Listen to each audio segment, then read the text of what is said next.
Morning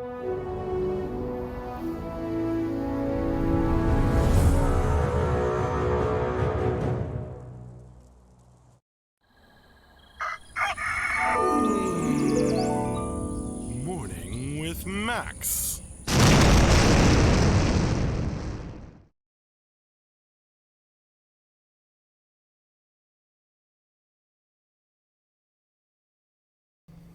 Hey folks, good morning and welcome to Morning with Max. I'm going to adjust my mic here so you can probably hear me better. If you don't know me, I am Max Porter. I am the writer, editor, lore keeper, board game designer, stream host, and various other things here at City State Entertainment, where we are working on the MMORPG Camelot Unchained. Yes, I am hatless this morning. I moved over the weekend, and I don't know what box my hats are packed in.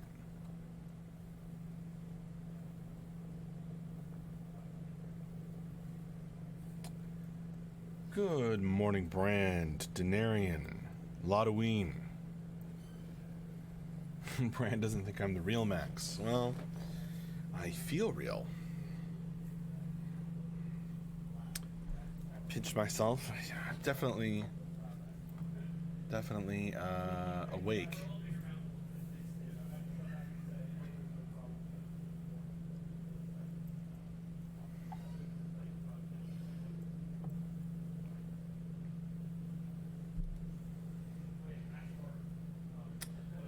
Maybe I should grab one of the amazing hats that Poxer sent.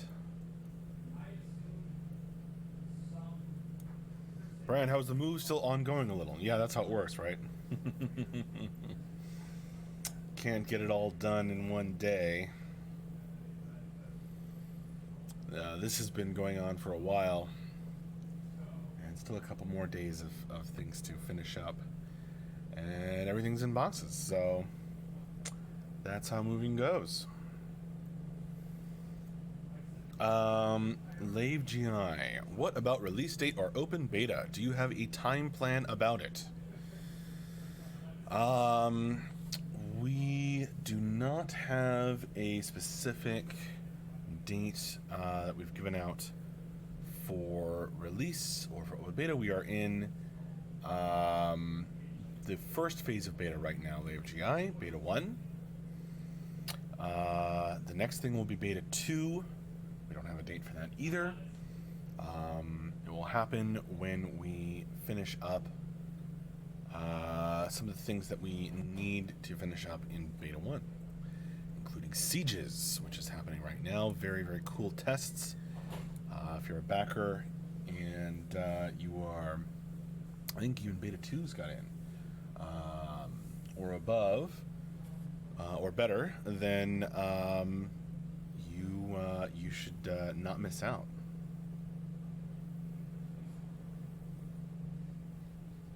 Right, that's our goal, Brand.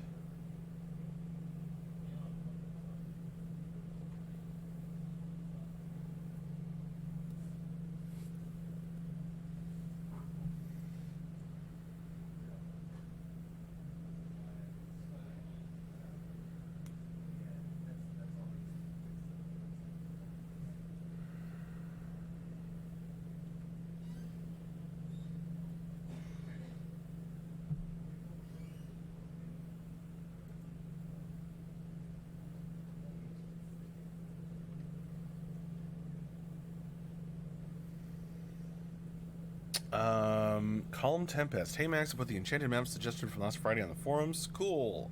Is the gameplay mechanics section correct? I have no idea, Calm Tempest. Not the guy to ask. But I'm glad you put it up on the forums, because I thought that was a really cool idea. And I hope that gets talked about. Maybe Mark or Ben will jump in there, you never know.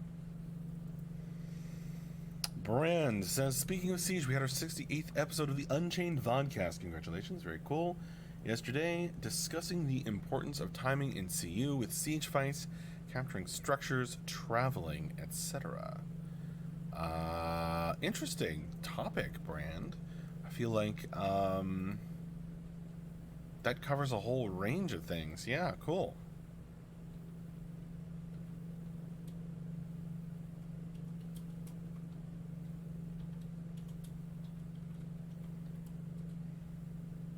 Calm Tempest, haven't gotten any reactions yet. The post got bigger than I thought it would. Well, very cool. Yeah, I think a lot of the attention on the forums is now gone toward the testing threads, but oh man, Calm Tempest, I hope somebody else hops in there and thinks it as cool as I did. I'll have to check that out. Grimslag, good morning, welcome.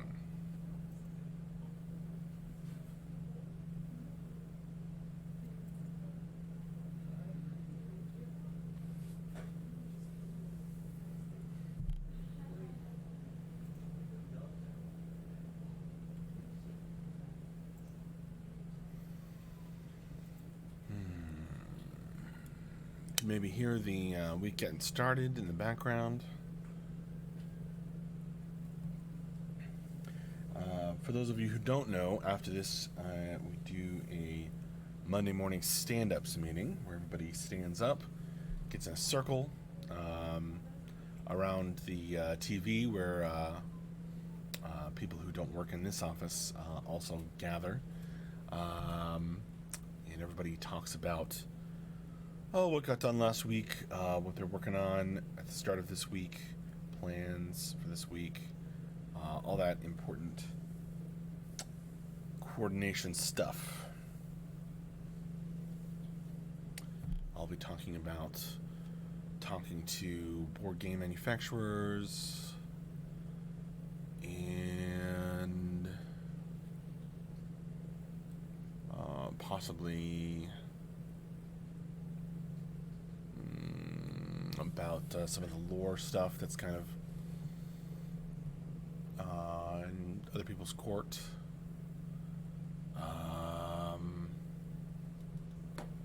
Oh yeah, and the monthly newsletter, because I'm expecting people to get me their pieces who haven't yet, and then I will be editing those, putting them all together into the newsletter, making the newsletter ready to go, writing up my own sections, and then getting ready to kind of put it all in the format tomorrow. So the end of the month newsletter is supposed to go out tomorrow.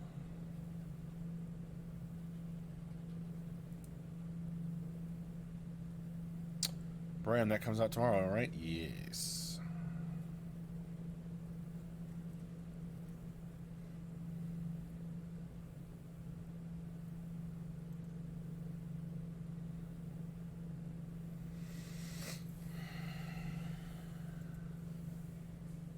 That's probably going to take up most of my time today, actually. And tomorrow.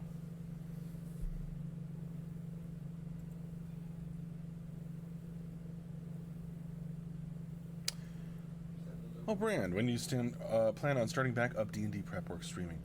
Brand, it is entirely dependent on how set up I can get my, home office this week. Hopefully this week, Brand. I would love to see you there on my Super Commoner Twitch channel. But yes, things have been a bit disrupted by the move, etc.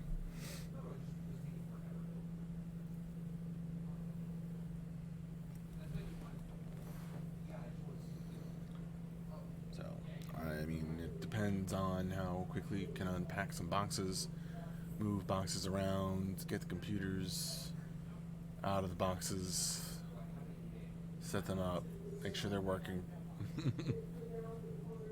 All that's good stuff. Oh, awesome, Brand. Say hi to Michelle, folks, as she waltzes on by.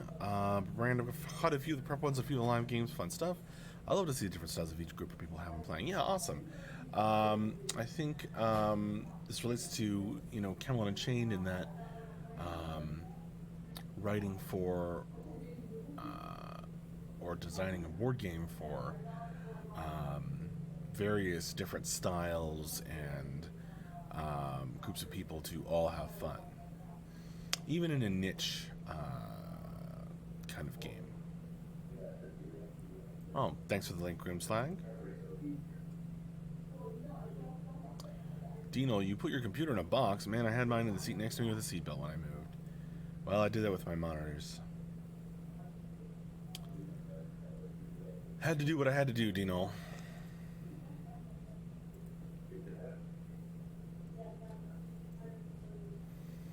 Taladar, is that a white tree tea? This is a polo shirt, and this is the White Tree of Gondor.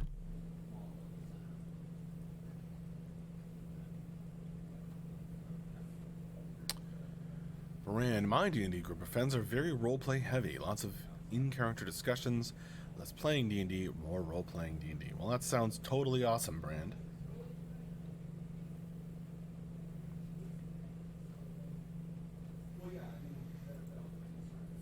Three pillars of role-playing, right? Story, combat, RP. Not so much necessarily in Camelot Unchained, unless you're on a roleplay server. I wonder what the pillars of that are. Probably RVR, RVR, and RVR. Check out the foundational principles for that.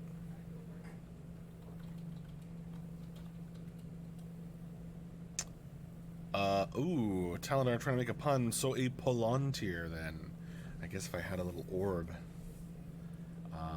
then I could call it a Polontier. Polo-ontier. Nice one, Taladar. Grimslag, drink, argue, and eat pizza. Right. Not as much of a thing when you don't play in person. I've been playing online, which is good for streaming.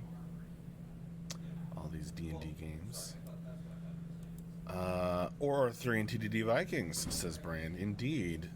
3 pillars of the lore, certainly. 3 sources. Dino, weird questing maybe, but questing?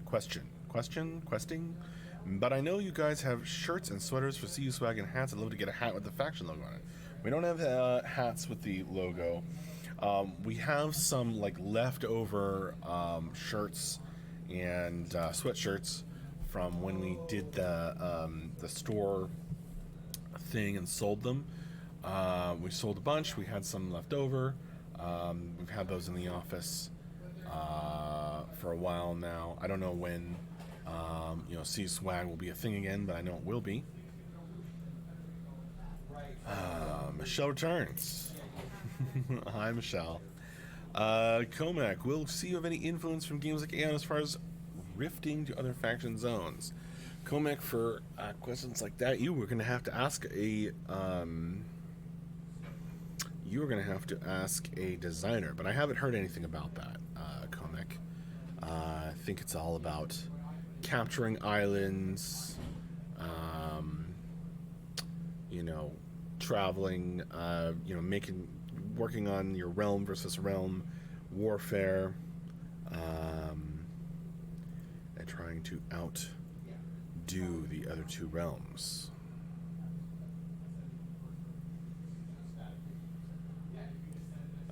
I don't know so much about rifting to other faction zones.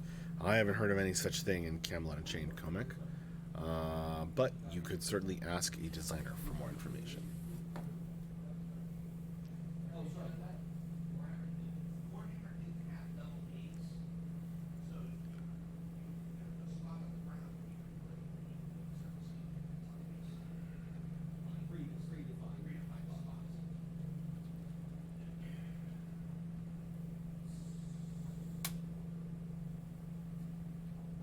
You're welcome, Comac.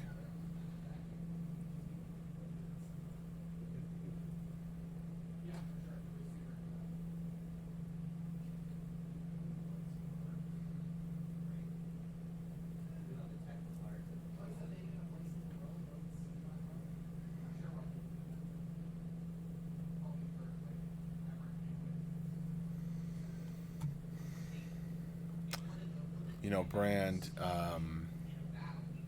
you asked me about when I'd start up my D&D stream again, and man, it really, worst part about moving is not being able to do that.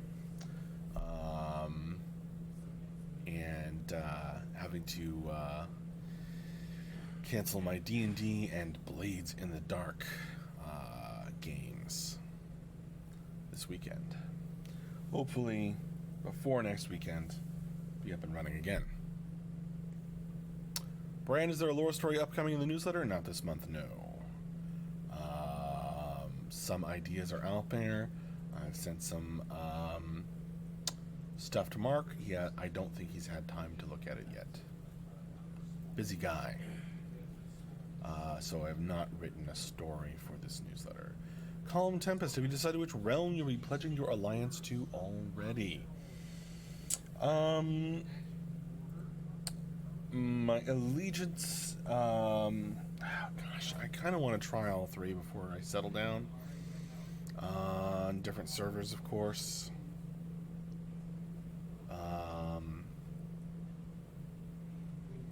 Really interested in being a scout.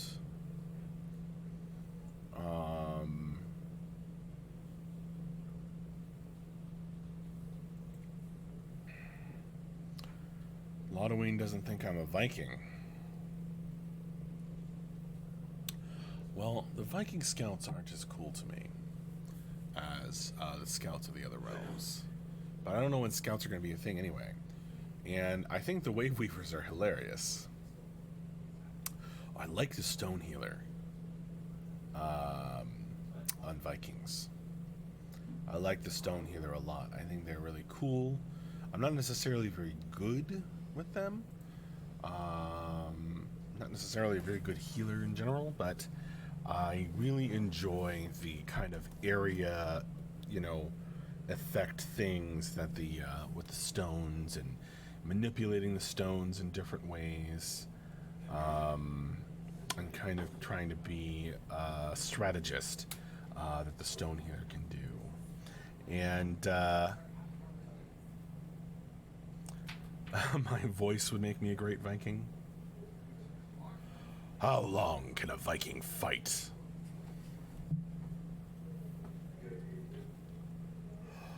All the day and through the night.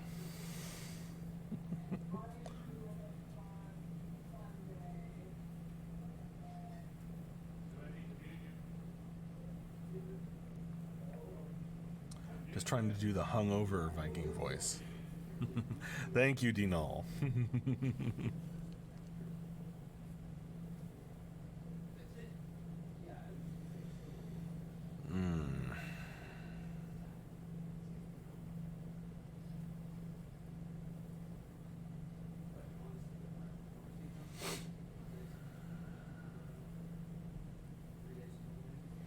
Brand, I'm a Thurian, so it's against my pride to respond. Oh man, in the Arthurian realm, really interested in the Dread Collar, which is a spirit warden. Again, like not kind of an extender pack thing.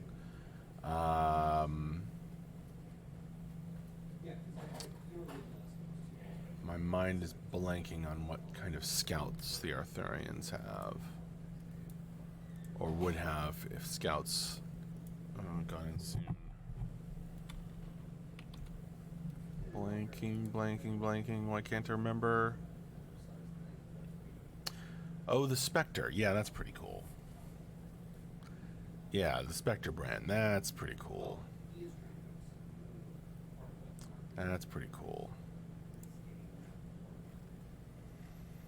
Oh man, I also think golems are a super I might like to be a golem crafter. That really appeals to me.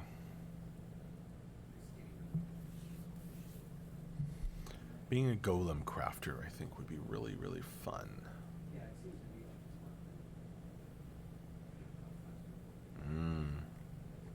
It's gonna be tough.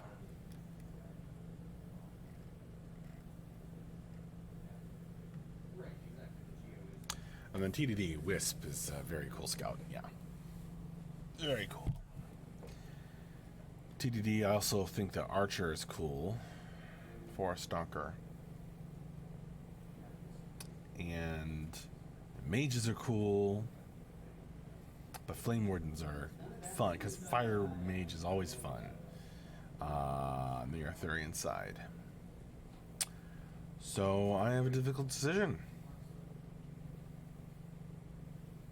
to make. I kind of want to try it all before I really settle down, on different servers, of course.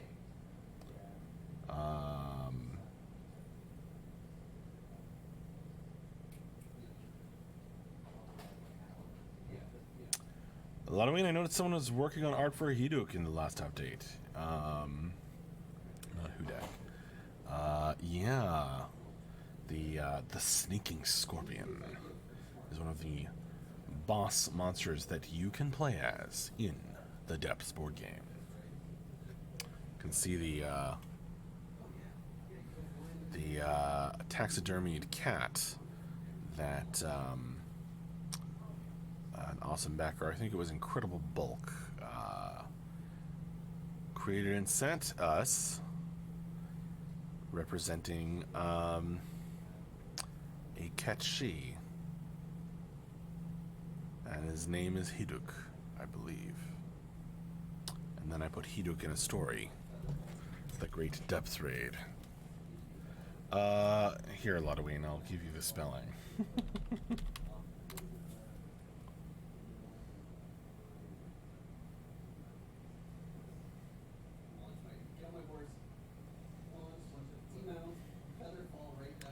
Brand, what are your thoughts on race class combinations that are either limited or forced? In C, it appears that we can make any combination.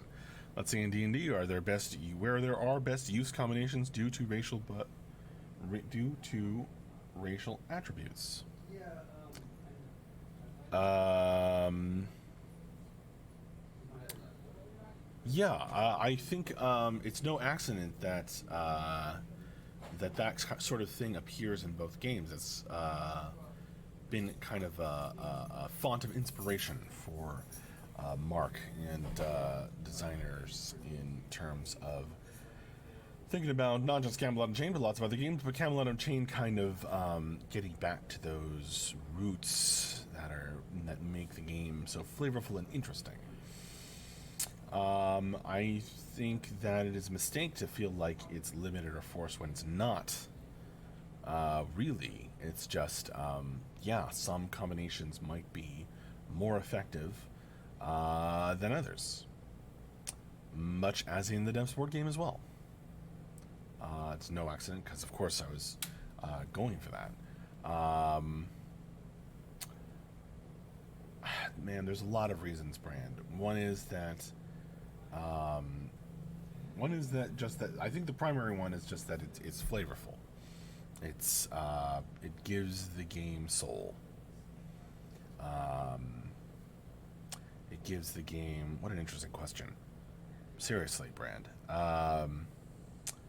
It gives the game an identity more than beyond just the combat, just the thrill of conquering your enemies and working together with your friends and all that other good stuff. It has a very distinct identity when you do stuff like that. When you do stuff like say, the Dvergar are really good crafters on the Viking side, and they might make a better crafter, a better race class combination with the Verger crafter than some other combination on the Viking side.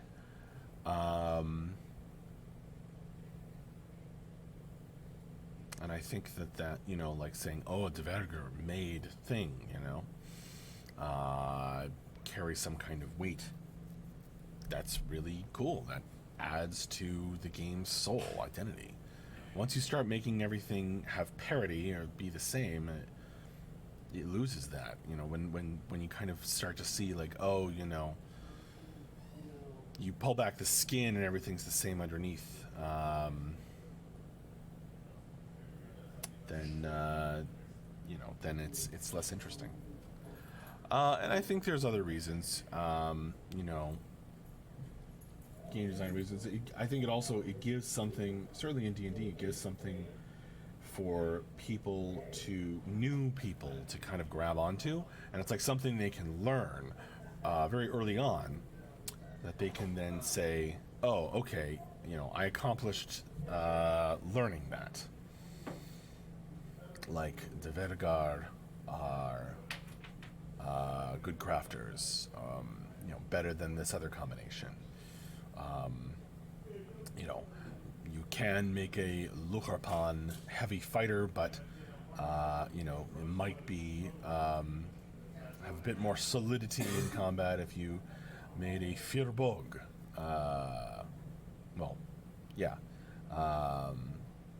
Heavy fighter or something like that.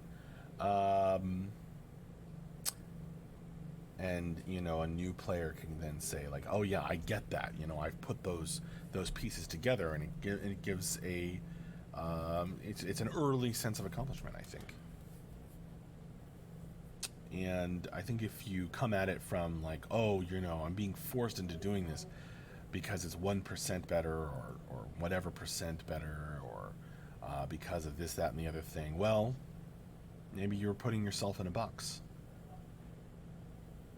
I'm not saying, well, why not be a Lukharpan heavy fighter? Now, why not, exploit certain advantages or certain assumptions that the enemy might make,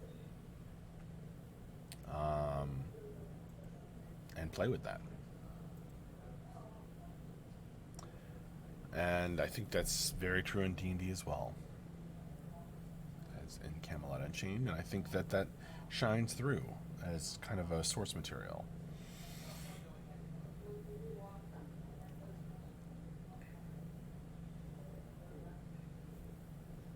That makes sense. That's what I think about it anyway.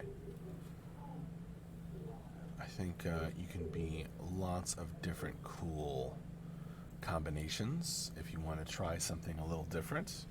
And there's something that's possibly going to be the most effective at some particular aspect. Where to Greece? Maybe I'm wrong, but CU seems sometimes for the history of the world a post-apocalyptic world. Yes. If you go to the lore page, it explicitly states it's like the world is shattered or something like that. If you see Mad Max, Fallout, Stalker, Metro, threat is around. How are you thinking in showing that threat? I don't think I quite understand you, Where to Greece. Are you asking a game design question? Because I really can't answer that, most likely. If you're asking a game lore question, in terms of showing the post-apocalyptic world, I could answer that. I don't know what you mean by showing the threat. Where to Greece? Ladaween says, MJ thinks you should get to play a GIMT character if you want to. Exactly. I understand that term, but I think that, at least in the Depths board game, I've made sure that even if something's not the most effective combination, there might be something off the wall or unusual that you can only do with that combination. And I think that looking for stuff like that has a lot of appeal for me as well as lots of other people. Dylan Bruh, how far away are we from a permanent test server rather than the short weekend ones? I'm not sure. So Dylan Bruh, first of all, we don't just do weekend tests. We are doing tests during the week quite often. Check out the tentative testing schedule. I don't know if it's been updated for this week yet. But once it is, you should see things popping up. Yeah, it doesn't look like it's been updated for this week. Dylan Bro, I'm not sure that we're ever going to have a permanent test server, but I don't really know. You would have to ask Mark about those plans. I'm sure we'll, be testing things forever, if that's what you mean. but I don't know exactly what you mean. If you mean are we going to have a 24/7 beta server, I don't know. Right now, we are continuing to test when we need to test stuff. And because that's what testing's for in the first phase of beta.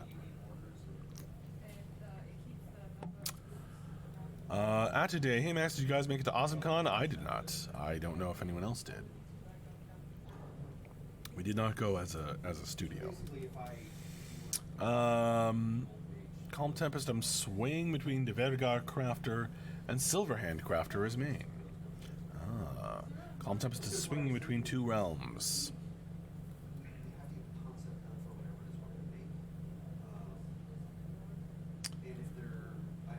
Like solo healing the depths monster, says Brand. Dang, I don't know what that was in response to, because I was up higher in the chat. More degrees. Well, you know, the environment shows you some remains of the old structures, very creepy, are mutants. The nature is corrupted, you never know who is friend or not, etc. Well, ruins, sure. Mutants? Well, we have abominations. Potentially. If we want. In the lore. And in the lore, the nature is corrupted? Well, in a sense, yeah, the piercing of the veil. Veil storms, malevolences. The depths corruption. You never know who's friend or not. That one I don't think we really do, Greece. Not that it's not that kind of post-apocalyptic world. It's a post-apocalyptic world where three factions have arisen to, you know, duke it out and see who is going to rule.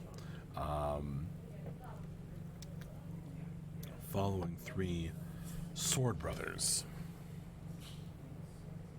So, much Greece.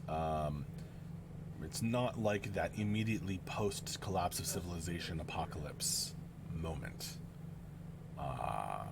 in Camelot Unchained.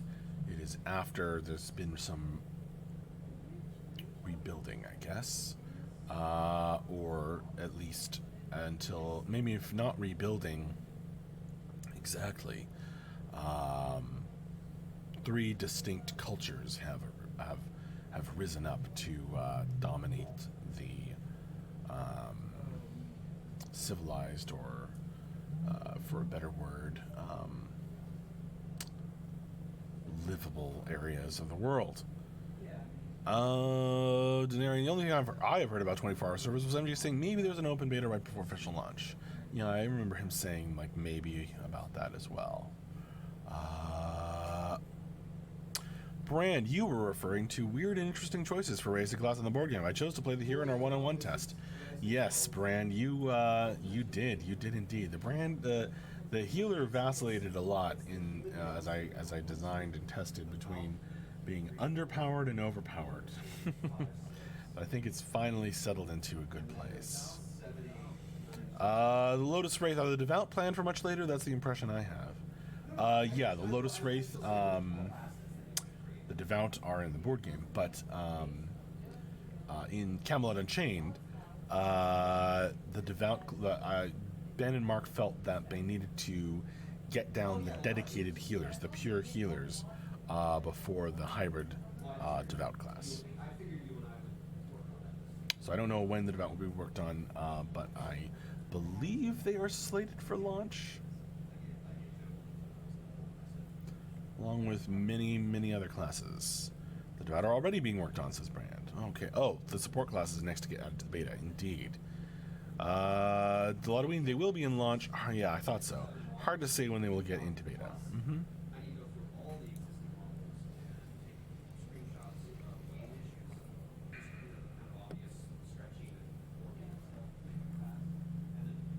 Halloween says quite a while after the apocalypse. Yeah, and in a way, after the second apocalypse as well.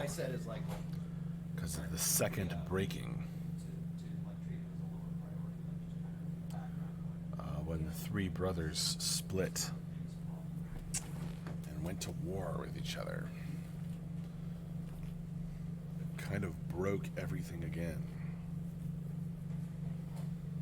It would be fun to write a novel set during that.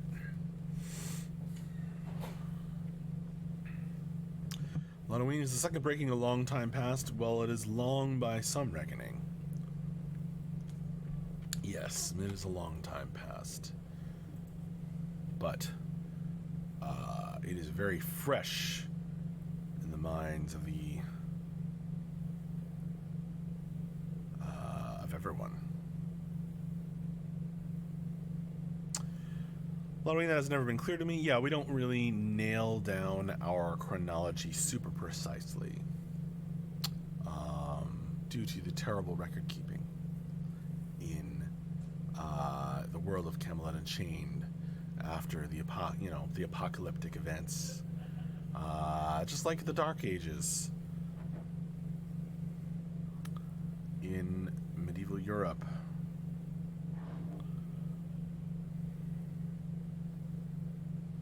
Bad records kept after things kind of fell apart.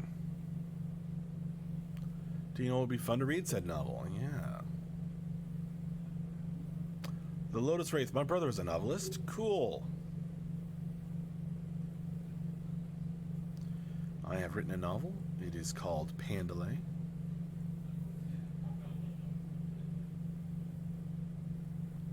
You can get like old used copies on Amazon. I haven't set up the new copies on Amazon yet, and I just moved a whole box of copies that I have at my house.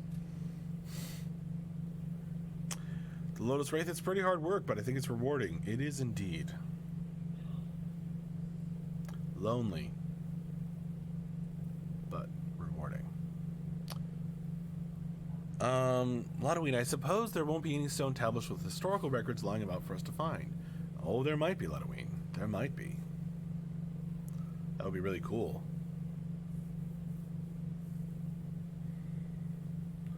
A stele depicting the rise of the three realms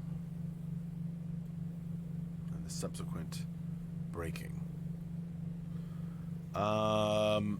Dino, but the three brothers live forever, right? Yeah, sort of forever.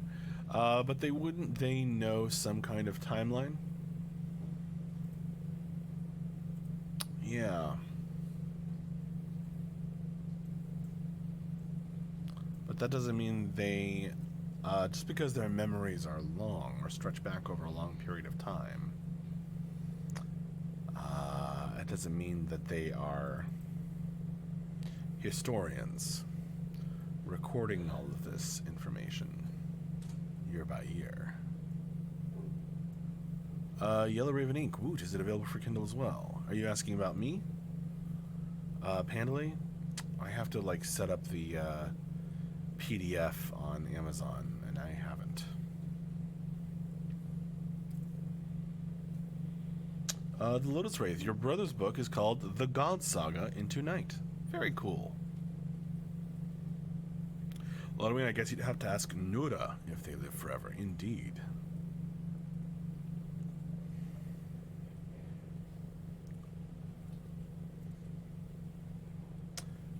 Alright, I have gone extra time this morning with Max because I had some really interesting questions. But I really need to wrap this up. So, it would be really cool to see that, Dino. Speaking of stone tablets, it would be really cool to see history and lore written in the depths since it's also been around seemingly forever. Or how about graffiti from the last person who was in that chamber 1,000 years prior? Anyway, I will have to see you folks later, and have a good one. I'll probably see you Friday morning for another Morning with Max. But also, I'll be sending out my monthly newsletter, the big newsletter tomorrow evening, and I better go work on that right now. So, once again, thank you so much for joining me. I had a blast chatting with you all and going extra time. I gotta go, but thank you. See you later. Bye-bye.